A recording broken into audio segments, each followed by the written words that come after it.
NASA will make history this week, and the milestone is coming a bit sooner than expected. Later this week, 2 NASA astronauts will do something never done before: take part in an all-female spacewalk.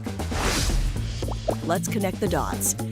NASA had been planning this all-women walk, but it wasn't supposed to happen this week. An emergency is forcing their hand.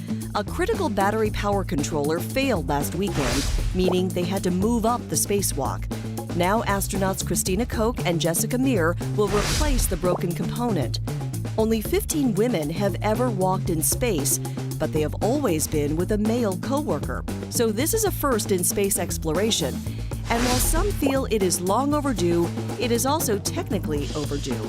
The all-female milestone was supposed to happen in March, but was rescheduled because of issues with spacesuits. The astronauts will take their giant leap for womankind tomorrow or Friday.